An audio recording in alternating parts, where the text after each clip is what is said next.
මෙලෙල්ලුන් නම්‍යතාවය කියලා කියන්නේ මොකක්ද? ඔයා දන්නවා මෙලෙල්ලුන් නම්‍යතාවය කියන්නේ මොකක්ද කියලා? මොකක්ද මෙලෙල්ලුන් නම්‍යතාවය කියලා කියන්නේ?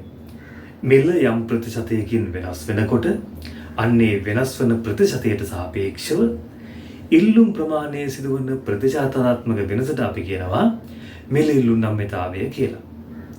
එතකොට මේ මෙලෙල්ලුන් නම්‍යතාවය ක්‍රම දෙකක් ඔස්සේ අපිට ගණනය කරන්න පුළුවන්.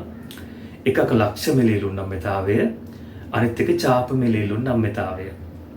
අපි බලමු ලක්ෂ මෙලෙල්ලුන් නම්‍යතාවය ගණනය කරන්නේ කොහොමද කියලා. කොහොමද ලක්ෂ මෙලෙල්ලුන් නම්‍යතාවය ගණනය කරන්නේ? ලක්ෂ මෙලෙල්ලුන් නම්‍යතාවය ගණනය කරන්නේ PED එහෙනම් මෙලෙල්ලුන් නම්‍යතාවය සමානයි ඩෙල්ටා QD බෙදීම ඩෙල්ටා P වැඩි කිරීම P යට Q යන සූත්‍රය පාවිච්චි කරලා. මෙන්න මේ සූත්‍රය පාවිච්චි කරලා තමයි අපි ලක්ෂ මෙලෙල්ලුන් නම්‍යතාවය හොයාගන්නේ. මොකද්ද?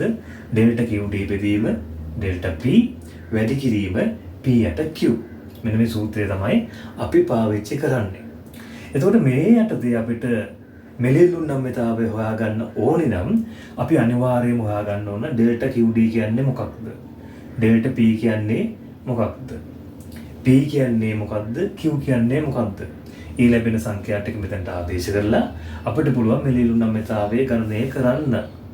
හැබැයි හැම අවස්ථාවකම මේ විදිහට අපිට දෙන්නේ නැහැ සංඛ්‍යා දත්ත දැන්. මේ විදිහට හොයන්න නම් අපිට අනිවාර්යෙන් ඉල්ලුම් ලේඛනයක් දෙන්නට ඕන.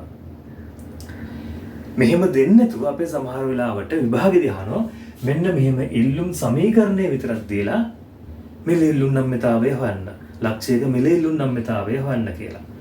එතකොට මෙහෙම සූත්‍රයක් දුන්නත් අපිට ඕනනම් පුළුවන් මිල දෙකක් ආදේශ කරලා ඉල්ලුම් ප්‍රමාණ හොයාගෙන මේ ටික හොයාගන්න පුළුවන්. නමුත් ඒක ටික සංකීර්ණ කතාවක්. ඊට වැඩිය ලේසියෙන් අපිට පුළුවන් මෙලෙල්ලුන් නම්‍යතාවය හොයන්න මෙන්න මේ සමීකරණය පාවිච්චි කරලා. මේ සමීකරණයේ තියෙනවා මෙතන තියෙන QD කියන්නේ ඉල්ලුම් ප්‍රමාණය, 400 කියලා කියන්නේ මෙල බිඳුවේදී ඉල්ලුම් කරන ප්‍රමාණය. මෙතන ඍණ අකුරෙන් පෙන්නන්නේ මෙලත් ඉල්ලුම් ප්‍රමාණයත් අතර තියෙන ප්‍රතිලෝම සම්බන්ධය. මෙතන 10 සංඛ්‍යාවෙන් පෙන්නන්නේ B වලගේ කියන්නේ ඉල්ලුම් වක්‍රයේ බෑවුම. P වලින් අදහස් කරන දාලා අවස්ථාවේදී පවතින මිල.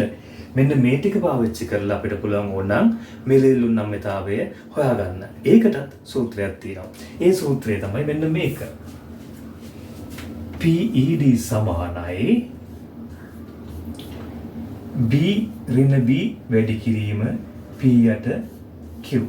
දැන් අපිට පුළුවන් මේ සූත්‍රය අපි B දීලා තියෙනවා. එහෙනම් මේ B ඇසුරු කරගෙන අපිට ඕනනම් පුළුවන් මෙලෙල්ලුන් නම්‍යතාවය හොයාගන්න.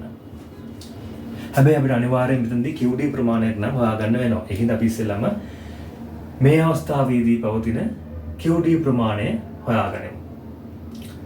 අපිට හොයාගන්න එක තියෙන්නේ රුපියල් 20 දී මෙලෙල්ලුන් නම්‍යතාවයනේ. ඒකින්ද අපි අනිවාර්යයෙන්ම මෙල 20 දී පවතින ඉල්ලුම් ප්‍රමාණය අපිට හොයාගන්න වෙනවා. ඒකින්ද අපි මේ සූත්‍රය පාවිච්චි කරලා අපි හොයාගමු ඒ අවස්ථාවේදී පවතින ඉල්ලුම් ප්‍රමාණය කොච්චරද කියලා. QD සමානයි 400 වැඩි කිරීම 400 අඩු කිරීම 10යි P. අපි සුළු කරනවා මේක නැවතත් 400 අඩු කිරීම 10. ඒ අවස්ථාවේදී පවතින මිල රුපියල් 20යි. කියන්නේ 10 වැඩි කරනවා 20. අපි හොයනවා නැවත සූත්‍රය පාවිච්චි කරලා 10 වරක් 20 200යි.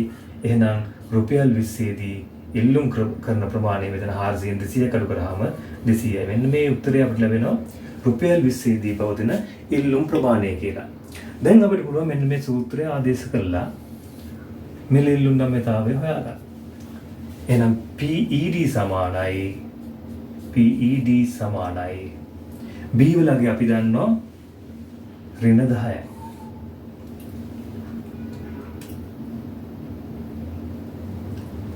වැඩි කිරීම ඒ අවස්ථාවේදී පවතින මිල 20යි. ඒ අවස්ථාවේදී පවතින QD ප්‍රමාණය ඉල්ලුම් ප්‍රමාණය අපි හොයාගත්තා රුපියල් 20යි.